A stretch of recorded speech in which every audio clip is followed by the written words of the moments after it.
Salam hörmətli abituriyentlər, hər vaxtınız xeyir olsun. Bizim bugünkü mövzumuz coğrafi təbəqə ilə bağlı olacaq. Biz əvvəlki dərslərdə də qeyd etmişdik ki, yer kürəsi 4 təbəqədən ibarətdir. Atmosfer təbəqəsi, hidrosfer təbəqəsi, litosfer təbəqəsi, həmçinin biosfer təbəqəsi. Təbii ki, biosfer canlılardan bəhs edən bir təbəqə idi, amma biosfer özü ayrıca belə deyim, müstəqil bir təbəqə buna biz deyə bilmərik. Çünki biosfer atmosferin, hidrosferin, litosferin daxilində formalaşan bir təbəqədir.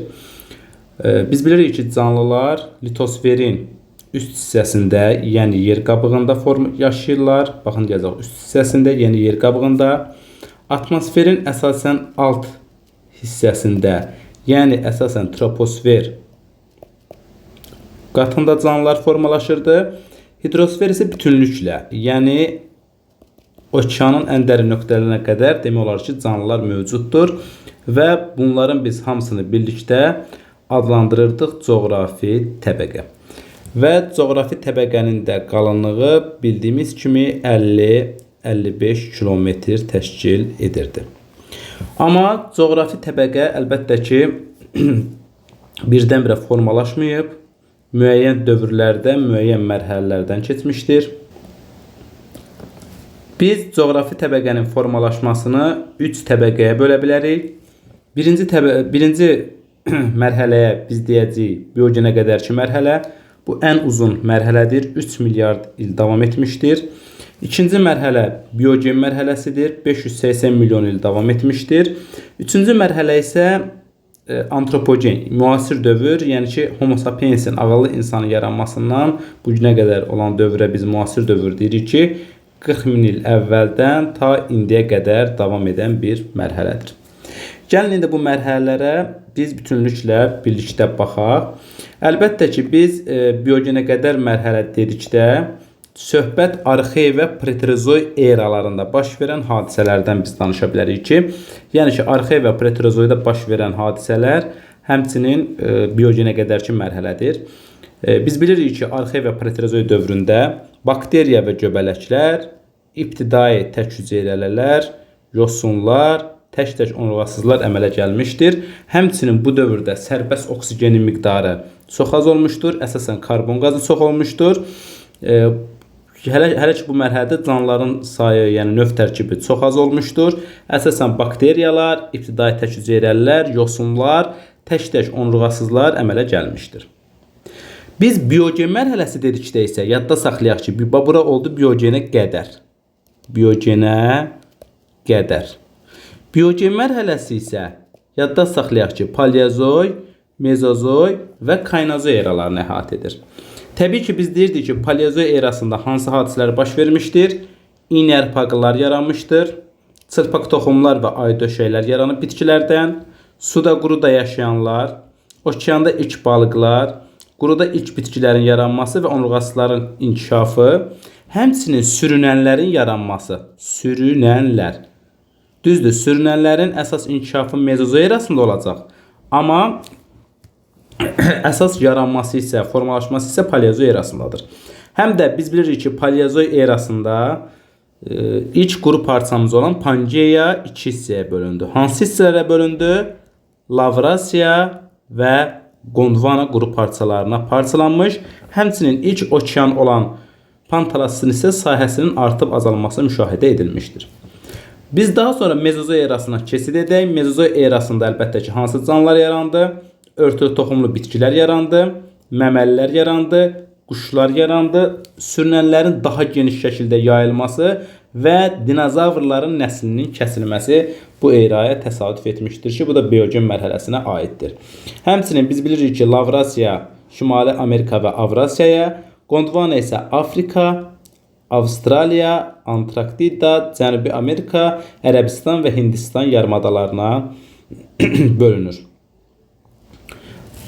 Daha sonra biz həmçinin belə deyək, Pantalas isə müasir okeanlar olan Sakit okean, Şimal Buzlu okean, bunlar qədim okeanlardır, sahələri get-gedə kiçilir. Həmçinin cavan okeanlar olan Atlantik və Hind okeanlarına bölündü ki, Atlantik və Hind okeanın sahəsi isə get-gedə böyüyür. Kaynazo erasında nə baş verdi? Müasir landşaftların yaranması burada baş verib. İlk insanların və insana bənzər meymunların yaranması bu erada baş vermişdir. Həmçinin Kaynazo erasında Tetis okeanı parçalanmış. Hansı hissələrə parçalanır? Demək, Arala parçalanır, Xəzərə parçalanır, Qara dənizə, Azov dənizinə, Aralıq dənizinə, həmçinin Aralıq dənizinin daxilində yerləşən Liguriya, Tirren, Adriatik, İonik, Egey, Mərmərə kimi dənizlərin formalaşması hər biri Tetis okeanının parçalanması nəticəsində baş vermişdir. Coğrafi təbəqənin həmçinin özünə məxsus qanuna uyğunluqları var. Bu qanuna uyğunluqlara biz deyə bilərik coğrafi təbəqənin tamlığı və yaxud da bütövlüyü, həmçinin aiddir ritmiliyi, həmçinin aiddir zonallığı. Deməli, bir daha qeyd edək, coğrafi təbəqənin 3 əsas qanuna uyğunluğu var. Onlardan birincisi tamlıq, ikincisi ritmilik, üçüncüsü isə zonallıq olacaqdır. Ritmilik özü də əlbəttə ki biz bölə bilərik 3 qrupa. Sutkalıq ritmlər var, illik ritmlər var, həmçinin çox illik ritmlər var. Zonallıq isə 2 cür ola bilər. Biri var şaquli zonallıq, bir də var üfüqi zonallıq. Deməli, burada biz nəyə diqqət yetirək? İlk öncə biz danışaq coğrafi təbəqənin tamlığından. Ümumiyyətlə, coğrafi təbəqənin tamlığı nədir, nə deməkdir? İlk öncə buna biz diqqətlə fikir verək. Demək, yadda saxlayaq ki, coğrafi təbəqənin tamlığı dedikdə, yəni ki, coğrafi təbəqə bir-biri ilə, bütün komponentlər bir-biri ilə əlaqədir. Litosfer, hidrosfer, atmosfer, biosfer. Yəni, bunların hamısı birlikdə bir-biri ilə əlaqədədir. Məsələn, onların hər hansı birində bir dəyişiklik baş versə, mütləq digərinə də təsir göstərməlidir. Gəlin belə götürək. Təsəvvür edək ki, Xəzər dənizi çiklənir. Xəzər dənizinin çiklənməsi təkcə hidrosferə təsir eləmir. Həmçinin orada yaşayan canlılara, yəni biosferə təsir göstərir. Və yaxud da torpaq çiklənir, bu zaman yenə də bitkilərə, canlılara öz təsirini göstərir. Yəni, coğrafi təbəqədə bütün komponentlər bir-biri ilə əlaqəlidir. Həmçinin biz qida zəncirində coğrafi təbəqənin tamlığına aid eləyə bilərik. Baxın, bura qeyd edirəm, qida zənciri. Məsələn, qida zəncirinə nə nümunə göstərə bilərik? Birinci gəlir bitkilər, düzdürmü? Bitkilərlə qidalanır ot yeyən heyvanlar. Ot yeyənlə qidalanır ət yeyən heyvanlar. Ət yeyən heyvanlarla qidalanır yırtıcılar. Və onlar da məhv olduqdan sonra, öləndən sonra onları parçalayır bakteriya və göbələklər. Bakteriya və göbələklər. Demək, yadda saxlayaq ki, gəlin məsələn buna bir nümunə göstərək. Tutaq ki, göstərək olsun ot. Otu yesin, tutaq ki, quş. Quşu yesin, məsələn, tutaq ki, tülkü. Tutaq ki, tülkünü yesin aslan. Və aslan da öləndən sonra, məhv olandan sonra onu yenə də çürüdüb torpağa qatan nə olacaq? Bakteriya və göbələklər. Bakteriya və göbələk. Gördüyümü, yəni canlılar hamısı bir-biri ilə qidalanır və belə deyək, təbiətdə qida zəncirini təşkil edir. Yadda saxlayaq ki, biz bitkilərə deyəcəyik produsentlər, produsent. Heyvanlara deyəcəyik konsumentlər. Bakteriya və göbələklərə isə deyəcəyik redusentlər. Aydın oldu, baxın, bir daha qeyd edirəm. Biz bitkilərə deyəcəyik produsentlər. Heyvanlara deyəcəyik konsumentlər. Bakteriya və göbələklərə deyəcəyik redusentlər. Məsələn, burada ot produsentdir. Quş birinci konsument, tülkü ikinci konsument, aslan üçüncü konsument, bakteriya və göbələklər isə redusentlərdir. Redusentlər üzv maddələri çürüdərək qeyri-üzv maddələrə çevrilir. Bitkilər isə qeyri-üzv maddələrdən yenidən üzv maddələr yaradaraq iç qida mənbələrini deməli yaradırlar. Və beləliklə təbiətdə qida zənciri bu formada davam edir və qida zənciri nəticəsində coğrafi təbəqənin, yəni qida zəncirində coğrafi təbəqənin tamlığına nümunə ola biləcək belə deyək, bir nümunədir də daha doğrusu. İndi isə keçək ritmiliyə. Əlbəttə ki, təbiətdə təkrarlanan hadisələr var ki, biz buna ritmilik deyirik. Yerin öz oxu ətrafında, günəş ətrafında fırlanması, yerin meyilliliyi və s. kimi amillər yer kürəsində ritmiliyin, yəni təkrarlanmanın baş verməsinə səbəb olur. Və biz bayaq da qeyd etdik ki, biz ritmiliyi 3 hissəyə bölə bilərik, 3 qrupa bölə bilərik. Bunlardan birincisi sutkalıq ritm, ikincisi illik ritm, üçüncüsü çoxillik ritmdir. Sutkalıq ritmlər əsasən yerin öz oxu ətrafında hərəkəti nəticəsində formalaşır.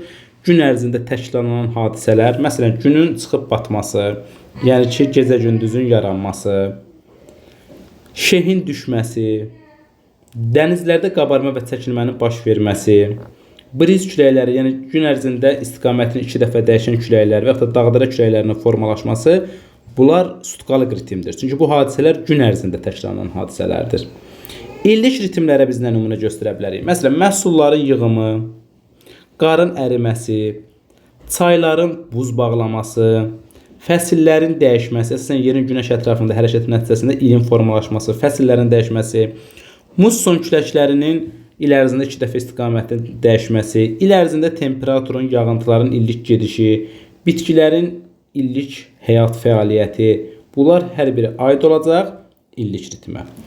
Çoxillik ritmə isə yəni uzun müddət ərzində təkrarlanan hadisələrdir. Məsələn, biz bunlara transqressiya və reqressiya, yəni dəniz və quru mərhələləri nümunə göstərə bilərik ki, məsələn, transqressiya baş verdikdə uzun müddət təbiətdə istiləşmə gedir, istilik sevən bitkilərin miqdarı çoxalır, dənizlərin sahəsi böyüyür.